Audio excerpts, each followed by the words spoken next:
Bonjour à tous, faut-il avoir peur de la chirurgie esthétique? Voici notre sommaire aujourd'hui. Miroir, mon beau miroir, dis-moi qui est la plus belle dans le royaume. Il y a le visage que nous aimerions avoir et le visage que nous avons. Une solution pour réunir les deux, aller voir le docteur Freud ou courir chez le médecin esthétique. Comment rester jeune quand on devient vieux à coups de botox, de lèvres refaites, de nez raccourci ou de paupières relevées? Découvrez ce sein que j'ai envie de voir. La chirurgie esthétique est une promesse de séduction, le passe-temps des milliardaires, l'obsession des narcisses. Elle est aussi un business. Les injections coûtent cher et les liposuctions ne sont pas remboursées par la sécurité sociale. Mais que voulez-vous? Personne n'échappe à la dictature de la beauté. Faut-il avoir peur de la chirurgie esthétique? Le bistouri est-il le meilleur ami de l'homme ou de la femme? À vous de voir, si j'ose dire. Miroir, mon beau miroir, dis-moi toujours si je suis beau ou belle. Et pour en parler autour de la table avec nous, Muriel Bessise, vous êtes la présidente de l'association Arche qui défend à la fois les chirurgiens et parfois les opérés. Et il y a des trucs sur les opérés, vous nous avez amené des photos, c'est juste horrible. Bon, deux chirurgiens sont là avec nous. Richard Diakakis. Bonjour, vous allez passionner dans quelques instants, je pense, les garçons qui nous écoutent. Et Marc Divaris, vous êtes à la Salpêtrière, hein, vous êtes chirurgien. Et évidemment, vous êtes chirurgien esthétique. D'abord, vous êtes des médecins, hein, nous sommes d'accord, et vous êtes spécialisé, vous ne faites que ça de la chirurgie esthétique. Que de la médecine esthétique, en tout cas. Réparatrice à l'hôpital. Réparatrice aussi après accident de voiture. Parce que la définition même du cadre du chirurgien, on est chirurgien plastique, réparateur et esthétique. Bon. Et Hélène Pilichowski, qui est là régulièrement le lundi, qui vient parler politique, mais vous connaissez l'éclectisme de notre émission. Vous connaissez bien, pas à titre personnel, bien évidemment, mais vous connaissez bien ce sujet, et vous aviez envie d'intervenir sur cette dictature de la beauté ou pas d'ailleurs? Oui, dans certains cas, c'est pas général. Si vous... Il existe aujourd'hui une dictature effectivement de la beauté, de la jeunesse surtout. Hein. Bon. Il y a la jeunesse, parce que comme la moyenne d'âge s'élève de plus en plus, les femmes, si vous voulez, arriver à 50 ans, se disent mais j'ai encore une très longue vie devant moi, donc elles ont envie de parcourir cette vie en restant belles. Bon, alors on va commencer, si vous le voulez bien, on va le commencer, parce que vraiment j'étais passionné de ça, je ne savais même pas que ça existait, avec Richard Diakakis, parce que Richard est spécialiste, entre autres, de la chirurgie esthétique pour les hommes et de, comment on dit, l'allongement du pénis, de donner un pénis plus gros. C'est allongement et élargissement du pénis. Élargissement. Et ce qui est intéressant, c'est que c'est ce qu'on appelle le complexe du vestiaire. C'est quoi le complexe du vestiaire ? Complexe du vestiaire, en fait, c'est ce qui touche souvent beaucoup d'hommes, en fait, parce que souvent les hommes ne sont pas spécialement complexés de leur pénis en érection, mais ils sont souvent complexés de leur pénis au repos.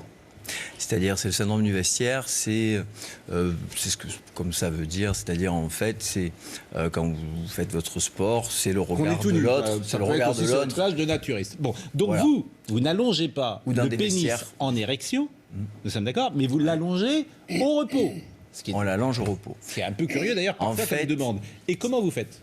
En fait, c'est par l'épaississement que l'on va créer. Alors, l'épaississement d'un pénis peut se faire de deux façons. Il y a une façon chirurgicale, qui se fait avec la graisse, et une façon médicale aujourd'hui, qui se fait depuis plus de 10 ans, avec de l'acide hyaluronique. De l'acide hyaluronique. Je le dis, alors ça, c'est le mot magique de la chirurgie esthétique, acide hyaluronique, qu'on fabrique soi-même d'ailleurs dans le corps, mais qui est fabriqué également de manière industrielle. Exactement, exactement. Qu'on a naturellement dans le corps, dans les tissus, et que l'on fabrique aussi de façon industrielle, par synthèse, effectivement. Et donc l'acide hyaluronique, en fait, va être déposé le long du pénis, sous la peau du pénis, et va donner un épaississement. Et c'est cet épaississement-là qui va en fait empêcher la rétraction du pénis au repos, qui va lui permettre de rester un petit peu en élongation permanente, et donc donne un allongement plus important au repos. Alors, quand vous dites ça va être déposé, vous faites comment? Vous piquez avec une seringue? Alors en fait, on fait d'abord une petite anesthésie locale, qui est indolore. Ça fait pas mal, il faut le savoir, quand même, c'est important, parce que tous les hommes ont peur. Vous piquez le pénis, si j'ose dire. Donc on pique, oui, mais c'est avec toutes petites aiguilles très très très fines. On va faire deux petits points sur le face dorsale du pénis, sur le dos, parce qu'il y a deux petits nerfs qui passent juste à ce niveau-là, et qui vont endormir l'ensemble du pénis. Après, on va, avec une canule qui va être un petit peu plus longue, on va faire passer sous la peau, on va déposer, donc en fait tout le long du pénis, on va déposer l'acide hyaluronique de façon homogène, de façon que ce soit complètement naturel et homogène, au contact des corps caverneux, c'est-à-dire ce sont les corps qui composent le pénis, le corps du pénis, c'est sous la peau, et on va déposer donc l'acide hyaluronique et qui va donner l'épaississement. Et cet épaississement va donner donc un aspect plus large, plus épais, parce qu'on gagne. Ce qui est prévu souvent, ça dans le contrat, c'est plus ou moins de donner 2 cm de plus de circonférence et qui vont donner aussi à peu près... Au repos, hein. Au En repos, érection, je ça parle bien. changerait. Au Pardonnez-moi repos, de poser donc, des questions très techniques, mais ça change rien du tout. en fait, au repos, très Donc simplement, ça l'intérêt, c'est sera pour être dans le plus vestiaire. long et plus large.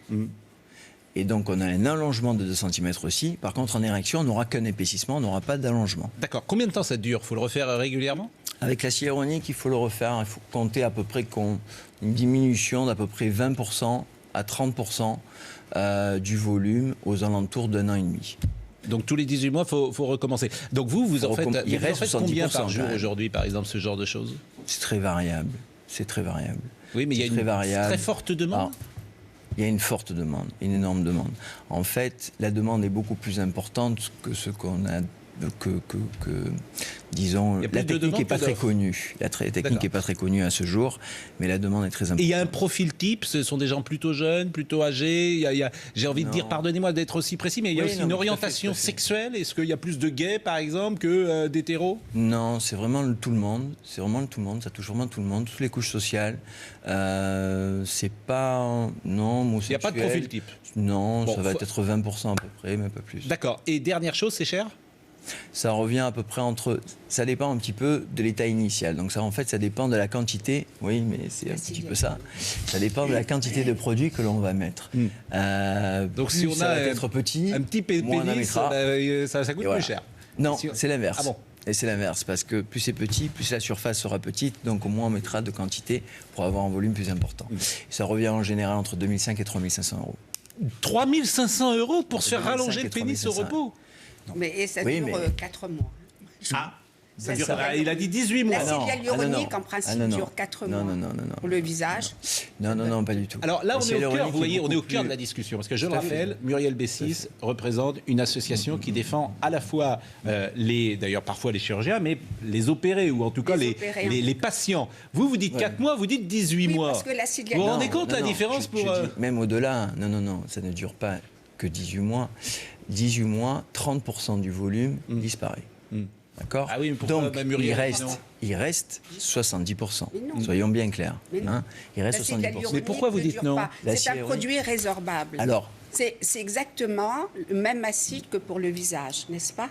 exactement. Bon. C'est Donc, exactement pour la le même visage, fabrication. ça dure entre 4 et 6 mois. Pourquoi voulez-vous, pour un pénis, ça dure plus longtemps? Non.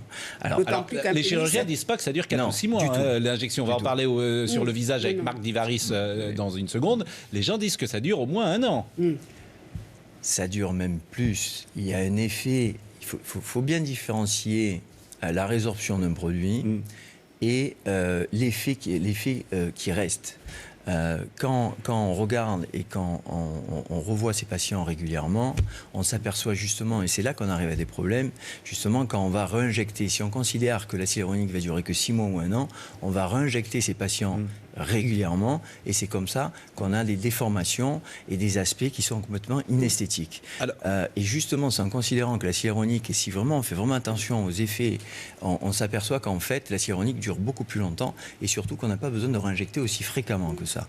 Et ça, c'est très important justement dans les résultats esthétiques. C'est un Alors on est en train acide de voir justement ce qui se passe. Là, vous voyez des images. On est au cœur de votre métier tous les jours. Marc Divaris, vous êtes chirurgien. Vous êtes en train de piquer, par exemple. On est en train de piquer un visage. Qu'est-ce que ce chirurgien est en train de faire? C'est-à-dire qu'il remplit avec de l'acide hyaluronique un visage pour lui donner plus de volume. plus de volume. Voilà, mais il faut différencier un petit peu de qu'est-ce qui va être traité. Si c'est des rides vraiment très superficielles, Le produit, bien sûr, l'acide hyaluronique va être très fluide parce que plus on va aller en profondeur, plus on va vouloir avoir un effet de volume et plus l'acide hyaluronique va être réticulé et beaucoup plus compact. Donc, en ce qui concerne donc les produits qui sont utilisés, moi je le fais pas. Moi, je fais vraiment essentiellement de la chirurgie. Là, c'est vraiment, on rentre dans le cadre de la médecine esthétique, mais il faut bien comprendre que dans les cas de grossissement du pénis, l'acide hyaluronique n'est pas le même que celui qu'on va mettre sur des rides très superficielles du visage. Donc, la réticulation va faire que le produit va durer beaucoup plus longtemps. C'est quoi la réticulation? C'est les chaînes chimiques qui composent le produit. Donc, là, à la base, c'est de l'acide hyaluronique, mais plus les chaînes vont être longues, plus il va être durable. Bon, vous êtes à la Salpêtrière et vous êtes également en privé. Qu'est-ce qu'on vous demande en priorité quand on entre dans votre cabinet? Tout dépend un petit peu de l'âge de la patiente. Il faut savoir qu'en une trentaine d'années, il y a eu une grande évolution, surtout par la diversité des patients. Maintenant, les patients sont de plus en plus jeunes, de tout milieu. Avant, on disait que c'était réservé pour les riches, la chirurgie plastique. Maintenant, communément, on dit que ça s'est démocratisé, bien sûr. Donc, on a plus de patients jeunes, on a plus d'hommes maintenant. Il y a plus d'hommes que de femmes qui Il y a plus d'hommes qu'auparavant qui viennent frapper à notre porte. Je suis d'accord avec vous, mais voilà. la proportion tout entre dépend hommes du et femmes... Pour les implants de cheveux, effectivement, il y aura toujours plus d'hommes. Oui. Mais si vous voulez, les interventions pour les jeunes femmes, quand elles viennent frapper à notre porte, c'est surtout la silhouette. En fait, c'est les prothèses mammaires et les liposuctions, un petit peu. Et plus on va vieillir, plus ça va être des chirurgies non pas de forme, mais plutôt des chirurgies de rajeunissement. Et dans ces cas-là, bien sûr, le lifting est l'acte phare, je dirais, pour les femmes autour de 50 ans. La proportion entre hommes et femmes aujourd'hui... Moi, je dirais que en ce qui me concerne, c'est plutôt 3 femmes pour un homme. Oui, mais avant, il n'y avait pas du tout d'hommes et maintenant, ils viennent. Et la demande est sur le visage est le même pour les hommes, pour les femmes, de rester plus jeunes, quoi. C'est ça l'idée. Voilà, bien sûr. Alors, bien sûr, toutes les médecines esthétiques de prévention retardent l'acte chirurgical, qui est vraiment la finalité. Beaucoup en ont encore peur, mais les hommes, de plus en plus à 40 ans, viennent se faire les paupières ou alors ça veut dire quoi, se faire les paupières?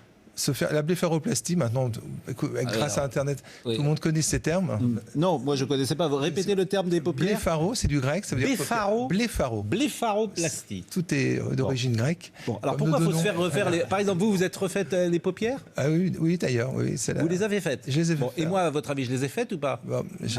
Non. On le voit tout de suite. On voit que j'ai pas fait les paupières. Ouais. C'est le seul truc qui clocherait chez vous. Oui, je suis d'accord. Mais expliquez-moi, parce que les gens vont comprendre, qu'est-ce qu'il faudrait que je fasse à mes paupières pour qu'elles soient mieux? Parce que les paupières, en fait, c'était une des deux expressions du visage. Vous avez le regard et le sourire. Oui. Et quand on est jeune, ça ne renvoie que du bonheur et de la joie. Vous, en fait, le fait... je renvoie de la tristesse et de la mélancolie. Non, mais les paupières, en fait, on ouvre et on ferme les yeux avec la paupière du haut. Donc il y a une création de peau qui s'est créée. Et le fait de vous les faire, c'est un acte simple, avec une cicatrice qui est complètement cachée. Ça non seulement vous rajeunir, parce que c'est vrai que quand on vous regarde, vous avez un visage tout à fait bien. 88 ans quand même. Oui, non, mais c'est parfait. Je suis resté... Voilà. 10 ans, ça sera... Et donc ça va vous donner un côté plus regaillardi et un peu plus jeune. Voilà. Mais je suis d'accord avec vous, mais si j'en ai pas besoin, si j'en éprouve pas le besoin, si je me dis bon... Vous avez suscité en me demandant qu'est-ce qui pourrait être fait. Voilà. Alors, donc je ferme là les yeux, donc faire les paupières, c'est-à-dire que vous allez enlever un petit peu de comment dire, je sais pas si on peut zoomer. Alors, je ferme mon œil là, donc vous allez... Il y a trop de... comment dire, trop de peau. Voilà, donc vous allez enlever de la peau sur mes paupières. Voilà. Et j'aurai un visage, un regard beaucoup mieux. Maquin, vous n'aurez pas besoin de vous faire maquiller avant de rentrer sur le plateau. Ah bon? Voilà, bon. Vous serez tout de suite vif. Alors, ce qui est intéressant évidemment avec vous, c'est l'efficacité de ça. Bon. Et ce qui est compliqué, pardonnez-moi de le dire comme ça, c'est que les stars, par exemple, on se dit, elles ont les plus beaux, elles ont les meilleurs chirurgiens esthétiques. Et on voit le résultat sur les stars, c'est juste un drame. Alors, on a des photos que je vais vous montrer. Et on n'a pas pris de stars françaises. Parce que, on n'a pas pris de stars françaises. Pourquoi? Pour des raisons évidentes. Les stars américaines, on les connaît moins. Elles vont pas venir sur le plateau nous engueuler. Mais regardez Pamela Anderson à gauche. Regardez à droite. Qu'est-ce que vous en pensez, par exemple, de ça? Richard Diakakis. Non mais dites vraiment, qu'est-ce que vous en pensez? Je sais que c'est compliqué pour vous. Bien évidemment, on est obligé de dire qu'il y a de l'abus, que c'est inapproprié, c'est inesthétique, ça les c'est même vulgaire d'ailleurs. Il y a pas beaucoup de termes. Hein, c'est parce que ça voilà. Il y a une prise de poids évidente. En tout cas, c'est pas beau. Voilà, tout simplement. Donc c'est pas. Je pense que c'est pas l'objectif. Alors désiré. Regardons une autre photo. On a Cher. Qui est la fameuse chanteuse. Donc, moi, ce qui me frappe toujours dans la chirurgie esthétique, c'est que j'ai l'impression qu'il n'y a plus d'expression après sur le visage. Et c'est d'autant plus étonnant que ce sont des comédiennes ou des actrices qui subissent ça. Qu'est-ce que vous en pensez, Muriel Bessis? Alors, moi, je ne peux pas dire que je ne suis pas contre la chirurgie esthétique, bien sûr. J'estime que la chirurgie esthétique, que c'est une psychanalyse inversée. Oui, c'est ce que j'ai dit dans le sommaire d'ailleurs, voilà. Où on va chez Freud. C'est une psychanalyse inversée. La psychanalyse s'occupe de l'esprit pour que le corps aille mieux. La chirurgie esthétique s'occupe du corps pour que l'esprit aille mieux. Mais maintenant, il ne faut pas tomber dans les abus. Mais oui, mais par exemple, ces photos-là, c'est ça qui m'intéresse. C'est aussi des stars et c'est pas réussi. Mais c'est aussi la faute du chirurgien. Le chirurgien doit dire stop, c'est trop. Mais personne dit ça, vous savez bien. Parce qu'il y a des chirurgiens honnêtes, il y a des chirurgiens malhonnêtes. Il y a des bons chirurgiens et il y a des mauvais chirurgiens. Je suis d'accord, mais revenons sur nos photos. On était sur nos photos. Alors, ce ne sont pas les chirurgiens médiatisés qui sont les meilleurs. Ah bon? Bah oui. Ah, ils sont médiatisés, nos amis, ils sont très bons. Non, mais là, je les connais, heureusement, ce sont de bons chirurgiens. Ah. Donc ça c'est bien. Vous avez l'aval de l'association Arche qui attaque des chirurgiens. Bon, mais on citera pas les mauvais. Non, mais revenons sur les photos. La chirurgie doit aller vers le naturel. Oui, bah alors là, je suis d'accord avec vous, mais c'est pas le naturel. Alors, vous avez dit le bon mot, effectivement. On voit d'autres photos. On a vu Cher. Regardez, on a Stallone également, donc Sylvester Stallone. Vous trouvez que c'est naturel, ça, Marc Divaris? Non, mais de toute façon, il faut bien voir aussi que ces deux photos, il y a un effet de vieillissement. Elles ont été prises déjà à 25 ans d'écart. Donc, il y a déjà le vieillissement naturel qui est inclus, où finalement, le visage va vers le bas. Le signe du vieillissement, c'est la perte de la triangulation du visage. Là, vous voyez chez Stallone à gauche, ses pommettes bien hautes, un menton bien défini. On peut définir un triangle. Et donc, il y a le fait aussi que bon, tout ça tombe vers le bas. Je dirais que c'est il a fait les paupières, lui, par exemple? Oui, il a fait les paupières. On voit bien cette cicatrice. Bon. Mais vous voyez la cicatrice des paupières? Oui, on la devine. On voit un œil creux, vous voyez. Bon, et il a fait quoi, par exemple? Il est rempli? Il a fait du botox? Il a les dents à l'américaine, un petit peu, qui font un peu style Jacob Delafont. C'est un peu trop blanc, toujours. Ils sont toujours un petit peu dans l'excès, c'est évident. Oui. Mais je dirais que c'est pas... il est en mimique forcée, donc c'est vrai qu'il a une mimique un peu spéciale.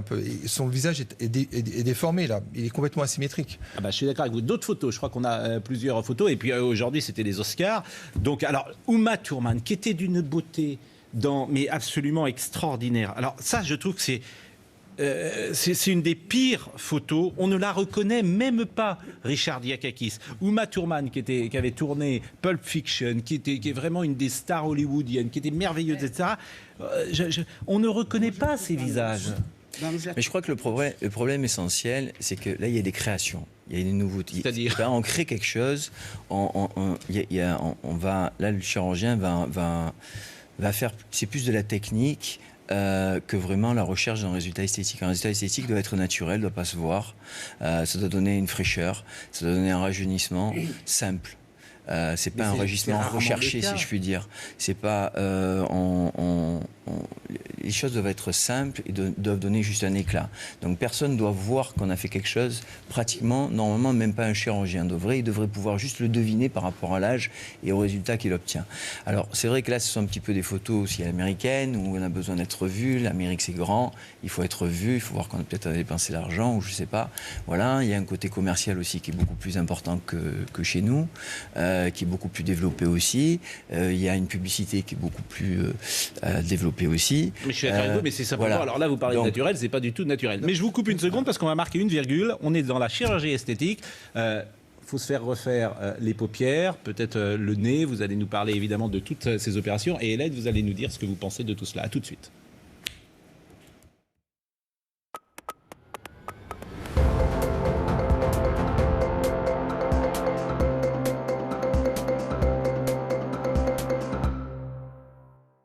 Hélène Pilichowski, qui n'a pas encore parlé sur ce thème, c'est dans la tête finalement, c'est ce que disait Muriel Bessis, c'est une sorte de psychanalyse inversée, c'est-à-dire qu'il y a des gens, vous pourrez leur faire n'importe quoi, ils ressortiront toujours de chez le médecin finalement dans le même état dans lequel ils sont entrés. Écoutez, mon sentiment, c'est qu'il ne faut pas parler de la chirurgie esthétique à travers les extrêmes. C'est-à-dire, il y a toute une palette de choses que l'on peut faire quand on vieillit et qu'on a envie de garder un petit peu plus de jeunesse, bien sûr. Et bon, ce qu'on a vu aussi, ce sont des dérives, ce sont parfois des choses qui sont ratées aussi. C'est pas ça. Je pense que la chirurgie esthétique, comme vous l'avez dit tout à l'heure, c'est parfaitement démocratisé. C'est-à-dire, beaucoup de femmes y ont accès maintenant, mais à des tas de degrés divers. Il y a effectivement la réfection des paupières, par exemple. Quand on vous dit que l'œil est un peu obstrué par les paupières supérieures, vous faites enlever la peau et ça rajeunit de 10 ans. Le fait que le regard soit plus éclairé, mieux ouvert, c'est parfait. Donc la chirurgie esthétique, il faut garder une certaine, quand on est une femme, je pense une certaine liberté par rapport à ça, en disant, est-ce que moi, personnellement, avec mon propre style, est-ce que j'ai intérêt ou pas? Parce qu'il y a des femmes qui vieillissent très très bien, quand on vous dit que telle femme, mais regardez, ça a été une très belle femme, mais elle est encore aujourd'hui, elle a ses rides, mais en fait, son expression est là, elle a un beau regard, elle a un beau sourire, et ça reste. Je suis Donc, d'accord avec vous. Il faut garder cette liberté-là, mais en même temps, vous pouvez aussi améliorer certaines choses, ça dépend de votre qualité de peau, ça dépend de votre forme de visage. Vous vieillissez. La nature fait que vous vieillissez plus ou moins bien. Donc vous pouvez corriger certaines choses. Je pense que c'est bien. C'est idiot de dire moi je ne fais rien, je suis contre. Bon, et à l'inverse, je veux un autre visage qui est aussi un excès. Je pense qu'on peut rester dans une certaine modération et faire qu'en sorte. Je pense qu'il y a des femmes. Et puis il y a aussi des choses que vous pouvez changer. Des femmes qui naissent avec des défauts, plus ou moins de poitrine, des femmes qui ont beaucoup trop de seins. Moi j'ai eu des amis qui avaient des seins très, très, très forts, très importants. Vous pouvez faire un peu diminuer si vous êtes sportif, des choses. Il y a des tas de choses que vous pouvez faire qui sont bonnes, souhaitables et qui restent, je trouve, des choses parfaitement acceptables. On va parler de la demande avec Marc Divaris, mais d'abord, Muriel Bessis, on a le droit de parler de vous ou pas? Oui. Donc, est-ce que vous avez eu, vous, Alors, moi, j'ai recours commencé à la chirurgie par les esthétique? seins. C'est vrai que avant mes allaitements, j'avais des seins superbes. Et je peux lancer une petite pub. J'avais les plus beaux seins de la Marsa. C'est une ville qui est en Tunisie. Et bien sûr, après mes allaitements, forcément, mes seins ont pris un sacré coup. Et je me suis dit, ça existe, pourquoi pas? Donc, malheureusement, j'ai mal choisi mon chirurgien. Et c'est vrai que le choix du chirurgien est très, très important. Et donc, ça n'a pas été concluant? Non, parce que j'ai eu des problèmes. Lesquels? Les prothèses étaient mal posées. Et quelles sont les conséquences? Les conséquences, c'est que j'avais des seins en accordéon, voilà. Donc, qu'est-ce que vous avez fait? Et donc, je suis retournée voir le chirurgien, mais il a négligé ça. Il me dit, c'est comme ça. Et donc, vous êtes aujourd'hui avec... Et non. Il y a une nouvelle opération? Alors, bien sûr, j'ai eu d'autres opérations, forcément. D'autres au pluriel, vous dites? Oui, deux autres. À cause de la première qui était manquée. intervention qui était mal faite. Le prix, à chaque fois, d'une intervention? Eh bien... c'est entre 4 500 et 5 000 euros. Donc, les chirurgiens, quelquefois, ne reconnaissent pas leurs erreurs. Ça, c'est très, non, mais ça, c'est normal. Les chirurgiens, ils ne reconnaissent jamais leurs erreurs. Ça, j'en connais, je veux dire, ça... Non, mais on pourrait peut-être dire la même chose des journalistes, sans doute. Non, mais c'est vrai. Non, mais les chirurgiens, ils ne reconnaissent... Alors... Moi, je vous adore et je vous remercie d'être venu. Quel que soit le métier, il faut reconnaître ses erreurs. Oui, mais les chirurgiens, c'est une horreur. De ce point de vue-là. Ils ont toujours raison. Donc, quand ils ont raté quelqu'un, ce qui n'est pas votre cas, je le dis d'autant plus que vous êtes des très bons. C'est pour ça que vous êtes venus. Vous n'avez aucun souci. Il n'y a aucun de vos patients qui est venu vous chercher des... Mais c'est vrai que les chirurgiens, quand ils se sont trompés, on est d'accord. Non, mais attendez, il faut signer des décharges, non? C'est pas ça qui se passe? C'est-à-dire qu'il n'y a pas de garantie. Il n'y a pas de garantie de succès. Alors, attendez. Il y a maintenant, il y a 20%, quand on dit que la chirurgie s'est démocratisée, mais elle est encore plus chère qu'avant. Parce qu'il y a ces sacrés 20% qu'on doit payer de TVA. C'est quoi les 20%? Il y a 20% de TVA, nom d'un chien. Oui. Et c'est Donc, le ça patient, augmente parce que la c'est évidemment facture. pas remboursé par la sécurité Mais sociale. absolument pas. Bon. Il y a la chirurgie réparatrice qui est remboursée par la Sécu et la chirurgie esthétique, purement esthétique, qui n'est sûrement pas remboursée par la Sécu. Donc vous avez fait les seins, après vous avez fait autre chose? Et puis j'ai fait les paupières. Bon, les paupières, ça a été pire encore. Ça a été pire? Attendez, mais vous, alors là, c'est de votre faute, c'est que vous ne choisissez pas les bons. Non, c'est pas de ma faute. Pourquoi? Non, c'est pas de ma faute. C'est qu'on est pris dans un tourbillon incroyable, avec la gentillesse et les petites mamours. Vous l'avez fait en France ? Oui, j'ai fait en France. Bon. Et vous l'avez fait à Paris, par exemple ? Oui, j'ai fait ça. Donc c'est des gens qui ont pignon sur rue, on ne va pas citer leur nom parce qu'ils ne peuvent pas se défendre, mais... Qui ont toujours... Bon. Qui ont toujours Et ils vous ont raté ? Ils m'ont raté. Bon, j'ai trouvé écoutez, des c'est pas une bonne pub pour la chirurgie esthétique. Je pense, m'ont bien restauré, je ne sais pas. Ah, vous êtes superbe. Voilà.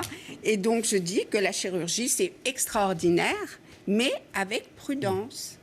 Et surtout, il faut se faire opérer pour soi et non pas pour le mari, pour la copine. Oui, mais alors ça, vous savez, la frontière est tenue, de savoir si on veut être beau pour soi ou pour les autres. Il faut s'aimer déjà. Il faut s'aimer soi. Alors là, vous avez raison d'insister beaucoup là-dessus et vous parlez de psychanalyste. Marc Divaris, quelqu'un entre dans votre cabinet et vous sentez que la personnalité est un peu fragile et qu'au fond, ça va bien au-delà d'une demande esthétique. Il y a un problème avec son corps, son visage, etc. Comment vous réagissez ? Oui, c'est ce qu'on appelle aux États-Unis les BDD, les Body Dysmorphia Disorder. Et c'est donc des dysmorphophobiques, c'est-à-dire que leur problème n'est pas en adéquation à ce qu'ils imaginent. Enfin, il y a vraiment un décalage. Et donc, ça peut être une personnalité schizoïde. On a des contrôles. Alors, c'est vrai que l'expérience est très importante. Et c'est vrai que c'est peut-être ça devrait peut-être être enseigné au cours de nos études de chirurgie plastique, d'avoir des formations en psychologie par rapport aux patients. On n'est pas formé à ça. Donc, c'est vrai que l'expérience est très importante. C'est drôle d'ailleurs ce que vous dites parce que ça me paraît essentiel. C'est essentiel. D'avoir la psychologie de celui qui est en face. C'est une spécialité qui mélange tellement même les compétences artistiques sont importantes parce qu'on doit non seulement améliorer, mais on doit recréer parfois des organes manquants. Donc on devrait aussi prendre des cours de dessin, pourquoi pas, ou des cours de travail manuel. Donc si vous voulez, cette personnalité-là, par l'expérience, il va falloir... alors bien sûr, le cas extrême, c'est essayer de le diriger vers une consultation psychiatrique, ça peut nous arriver, et après se tenir au conseil donc, du médecin psychiatre, mais souvent, bon, c'est pas très... Autant aux États-Unis, c'est un petit peu de mise d'avoir son psychiatre, d'aller voir le psychiatre. En France, c'est quand même un petit peu... Même si ça change un peu, parce que ouais, mais les gens accèdent plus facilement à la psychanalyse que jadis. Oui, mais c'est quand même mal perçu. Ils arrivent pour quelque chose de bien, on les renvoie. En tout cas, vous êtes quand même réticent, vous faites attention qui vous allez opérer. Non, on dit toujours l'adage qu'un bon chirurgien se voit au nombre de patients qui refusent. Oui. Et non pas au nombre de patients qui l'opèrent. Donc par exemple, la semaine dernière, vous avez refusé... Ah, ça m'arrive très régulièrement maintenant. Combien vous opérez de personnes sur une année ? Sur une année, c'est très variable. Autour de entre 300 350. Bon. Vous estimez qu'il y a combien de réussites sur les 350 ? Alors, mes réussites de qualité technique, toutes, bien sûr, comme vous disiez tout à l'heure. Mais après, c'est quand le patient est content. Même si l'acte opératoire est parfait, si le patient n'est pas content, c'est un échec. Alors, combien de gens sur les 350 en 2016 sont contents ? Combien ? La plupart. Bon, après, il peut y avoir... La plupart, j'espère, mais... La plupart, non, mais c'est toujours... je ne vais pas vous dire 100% parce que vous ne pariez pas, mais on est proche du risque zéro maintenant. D'accord. Et qu'est-ce que vous avez fait en priorité le plus l'an passé ? L'an passé, c'est les liftings et les cheveux. Voilà, on a tous, si vous voulez, on a tous des super spécialités à l'intérieur même du cadre de notre spécialité. Donc Richard, entre autres, fait tout, mais il fait un petit peu plus les sexes. Moi, je fais tout et un petit peu plus les cheveux. Voilà, mais tous nos confrères. Les cheveux, c'est pour les hommes. C'est pour les hommes et les femmes. Bon, oui, mais les cheveux, pardonnez-moi, ça marche pour les hommes ? Ça marche vraiment ? Ça marche pour les hommes et pour les femmes. Tu peux... Bien sûr, bien sûr. Tout dépend du type de cheveux restant. Maintenant, on a amélioré les techniques. On n'en est pas encore à la culture de cheveux, mais on ne fait plus de cicatrices derrière. C'est quand même un gros progrès. Mais c'est-à-dire qu'un homme qui est chauve, vous ne pouvez pas lui remettre des cheveux ? S'il n'a plus rien, non, bien sûr, parce qu'il n'y a que lui qui pourrait se donner des propres cheveux à lui-même. D'accord. Donc vous... Alors, on déshabille Pierre pour habiller Paul, voilà. Mais sans cicatrice. Les cheveux, c'est grosse nouveauté. Mais en une fois ou en plusieurs fois pour les cheveux ? En une fois, déjà, ça serait bien. D'accord. Mais ça coûte très cher, les cheveux. Non, justement, je dis que ça se démocratise un peu. Oui, mais c'est quoi le prix ? 5 000 euros Mais oui, les cliniques sont plus chères et en plus, il y a les 20%. Non, mais dites le prix des cheveux, parce que les gens sont intéressés. Le prix des cheveux, ça va de 3 000 à 4 500 euros. En une seule fois ? Pour la totalité. Par cheveu. Non, pour une très grosse séance. C'est par cheveux, ça coûte. Pour 1000 implants. Bon. Non, ça dépend des gens. Mais ça, donc, vous trouvez que ça, c'est plutôt efficace ? Ben oui, c'est pas la peine d'aller parce qu'il y a beaucoup de tourisme esthétique où les gens vont dans des pays annexes parce qu'ils disent que c'est moins cher, parce que des publicités alléchantes, des reportages complaisants où ils vont aller se faire opérer avec du soleil, tout ça, mais bon, il n'y a pas de garantie. Le lifting, à partir de quel âge ? Le lifting, le mot lift ne veut rien dire. Lift les paupières, c'est un lifting par exemple, et ça c'est 40 ans. Mais le vrai lifting sur la personnalité, parce que la carte d'identité du visage, c'est justement la peau qui se relâche ou pas, là c'est à partir de la cinquantaine, je dirais. D'accord. Alors un lifting, c'est très cher. Ça dépend encore. Il y a pas un lifting, il y en a 7-8 différents. Il y a le mini-lift, il y a le petit lifting, il y a le grand lifting. Le grand lifting, c'est... Le grand lifting, ça dépend un petit peu aussi de la réputation du chirurgien. Aux États-Unis, les prix vont être 4 fois supérieurs à ce qu'on pratique en France. Mais je dirais qu'en France, il y a un lifting quand même, parce que là, ça change. On l'a vu tout à l'heure, ça change l'expression du visage, ça change beaucoup de justement, choses. Parce en 1996, le journal Capital avait écrit 80% des chirurgiens esthétiques n'avaient pas le diplôme. Depuis 1989, donc c'est une vraie spécialité à part entière, avec 15 ans de formation, 15 à 16 ans de formation minimum. Et on peut dire qu'aujourd'hui, 100% des gens qui pratiquent la chirurgie sont chirurgiens plastiques reconnus. Donc, je suis d'accord, mais les images qu'on a vues tout à l'heure, les photos de ces stars qu'on sans doute accès aux meilleurs et qui sont mais le problème, moi, Uma Thurman, entre nous, je n'ai pas trouvé qu'elle était si différente. Le problème, c'est un peu comme au football. Attendez, alors, on va revoir la photo. Là, on va revoir la photo d'Uma Thurman, parce que là, si vous trouvez qu'elle n'est pas différente, regardez, vous trouvez qu'elle n'est pas différente? Il n'y a plus d'expression à droite. J'ai l'impression que l'œil, par exemple, j'ai l'impression que l'œil gauche, il est complètement défermé. Mais si vous voulez, c'est comme l'entourage. L'entourage est très nocif. C'est la seule chirurgie qui se voit. Vous faites un cancer du côlon, vous fermez, on ne voit pas ce qui s'est passé. Vous faites une chirurgie esthétique, quelle qu'elle soit, tout l'entourage, c'est un petit peu comme le football. Tous les supporters vont être des entraîneurs. Donc tout le monde va donner son avis. Et souvent, on a du mal. On dit toujours celle-là s'est fait refaire, mais toujours dans un but critique. Rarement on dit elle se fait refaire et c'est bien fait. Oui, mais il faudrait que ça ne se voit pas, c'est ce qu'a dit Richard tout à l'heure. C'est ça le naturel. Moi, je rêve qu'on me fasse un lifting, mais que personne ne s'en rende compte. C'est ça qui est formidable. C'est justement tout ce qu'on ne voit pas qui est réussi. Voilà. Et c'est tout ce qui est réussi qu'on ne voit pas, justement. Donc aussi, on ne peut pas juger ce qu'on ne voit pas. Ah oui, voilà, c'est une bonne remarque. Il y a des gens, effectivement. Oui, mais par exemple, vous avez fait des choses sur votre visage? Moi, j'ai fait mes paupières. Mais c'est pas vous qui le faites. Les paupières, non, c'est forcément, vous ne pouvez pas vous faire la paupière. Bon, Muriel, vous, est-ce que vous conseillez aujourd'hui de faire de la chirurgie esthétique? Oui, tout à fait. Alors, qu'est-ce qui marche le mieux? Mais bien choisir son chirurgien. Je suis d'accord. Voilà, être bien dans sa peau. J'ai diffusé sur mon site assoarch.com 10 commandements. Pourquoi 10 commandements? Parce qu'on ne subit pas une chirurgie esthétique, on la désire. Donc on peut avoir des exigences, c'est vrai. Et en ce qui concerne les liftings, puisque vous avez parlé de lifting, il faudrait effacer seulement les marques du temps et non pas entraîner une transformation. Mais à partir de là, oui, je suis pour la chirurgie esthétique parce que la chirurgie esthétique fait partie de notre vie maintenant. C'est vrai qu'il vaut mieux être belle que moche, jeune que trop. Non, mais on peut aussi faire attention à oui, mais bon. Qu'est-ce qui marche le mieux? Là, le truc qui marche vraiment, j'ai l'impression que le nez, par exemple, ça marche très très bien, ça. Non, mais tout marche. Non, il y a quelque chose qui marche. Par exemple, les problèmes essentiels. Si vous me permettez simplement les seins, vous parliez de naturel tout à l'heure.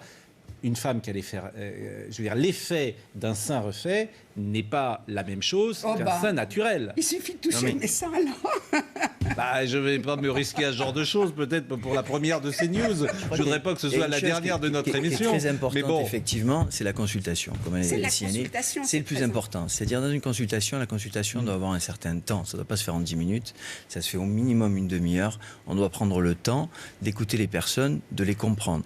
Après, notre rôle, on est des médecins. On est médecin, on a fait 7 ans de médecine, on a 5 ans de spécialité, on a 2 ans de clinica, on tourne entre 13 et 15 ans, on a une expérience, après on est installé depuis un certain temps. On doit aussi après accompagner les personnes. Une fois qu'on les a écoutées, on les a compris, on doit les accompagner et les aider. Et ça, c'est le plus important. Et c'est là que vraiment tout démarre. Et c'est là que les erreurs se font ou se font pas. Si on prime que le côté commercial de ce qu'on voit, il n'y a que du commerce, c'est clair, ça se voit par la preuve. Donc voilà, c'est ça essentiellement. Le prix. Alors voilà, vous nous avez montré la photo, je pense qu'on va la voir d'ailleurs, cette photo. Je vais vous montrer ce. Oui, alors c'est une adhérente. On la voit. Venue. Oui. Voilà. Alors, ça, elle a été opérée il y a 1 an. Au bout d'1 an, elle est venue pleurer à l'association. Non, mais ça, et donc, le chirurgien l'a négligée. Qu'est-ce qu'il dit, le chirurgien? L'a négligée. C'est scandaleux. Non, ça va, regardez, baissez vos bras, mettez-vous comme ça, mettez-vous dans ce sens-là, et vous allez voir. Qu'est-ce qui s'est passé, là, par exemple? Quel est le diagnostic? Un enfant de 10 ans peut dire les prothèses sont mal mises. C'est tout. Oui, voilà, les prothèses sont mal mises. Et alors, il y a une solution déjà pour ça? Mais oui, il suffit d'enlever les prothèses, de refaire la loge. Pourquoi il ne le fait pas? Mais le chirurgien n'a pas voulu reconnaître sa gaffe. Ça vous est arrivé, ça, par exemple? Pas à ce point-là, non. Mais ça peut arriver qu'une prothèse se déplace légèrement. Quand vous parliez de techniques chirurgicales plus à risque ou pas, une technique est bonne à partir du moment où elle est reproductible. Vous le faites 100 fois, ça va marcher 100 fois. C'est vrai que dès qu'on met un implant, dès que c'est un plan fessier par exemple, des prothèses, il peut y avoir des légers déplacements parce que si vous voulez, le chirurgien l'a mise, mais après, si vous voulez, il peut y avoir une modification des tissus par rapport aux prothèses. On a eu le scandale des prothèses PIP aussi parce qu'il y a la qualité des produits. Et c'est vrai qu'en France, on a une législation peut-être la plus encadrée au monde avec des lois, des textes, et on est leader mondial. Donc je pense que les patients qui se font opérer en France ont vraiment une sécurité maintenant très très bien encadrée. Alors, faut-il avoir peur de la chirurgie esthétique? C'était notre question, et finalement la réponse est non, globalement, parce que lorsque moi je retiens qu'il faut des bons produits et des bons chirurgiens, il y a quelqu'un qui nous suit avec beaucoup d'attention, qui vous répond. Madame B6 qui dit sur l'acide hyaluronique, vous avez dit que ça durait 4 mois, et il nous répond, il dit que vous connaissez les mauvais produits, l'acide hyaluronique dure de 16 à 24 mois dans le visage. 16 à 24 mois dans le visage. Donc certains chirurgiens utilisent des mauvais produits. Voilà. Oui, alors on va pas faire de publicité. Et oui, mais ça dépend du laboratoire maintenant. Maintenant, il y a mieux que l'acide hyaluronique, ce sont les cellules souches qui sont interdites en France. Ah bon, ça, si elles sont interdites, c'est ennuyeux. Bon, vous, c'est fini la chirurgie esthétique ou Non, mais ça va. Pour l'instant. Donc pour le moment. Pour l'instant. Hélène Pilichowski, je ne sais pas si c'est indiscret comme question ou pas. Est-ce que vous êtes tentée un jour peut-être, ça viendra. Mais il y a des tas de petites choses qui sont faites avant la chirurgie, qui sont ces fameuses injections, acide hyaluronique, botox, etc. Je crois qu'aussi on met de la graisse maintenant aussi. Oui, c'est bien. Votre propre graisse qu'on peut vous réinjecter. Ça fait pas mal. Ça fait pas mal quand on pique le visage. Le lipofilling. Ça fait mal. Il faut savoir souffrir pour être belle. Ça, tout le monde le sait. Non, mais après, il y a des petites rougeurs, on m'a dit, de temps en temps. Mais ça dure 2 jours et ça s'en va. Il y a beaucoup d'améliorations, surtout en médecine esthétique. Il y a beaucoup d'améliorations. Maintenant, on arrive quand même à reprendre ses activités le jour même. Bon, écoutez, c'était un plaisir de vous écouter là-dessus, sur le pénis, donc qu'on peut rallonger dans le complexe du vestiaire. Oui, mais alors ça sera l'émission de demain. On va faire l'émission de demain, comment se servir c'est un peu masculin comme émission. Merci, je le dis vraiment, et on a... des témoins.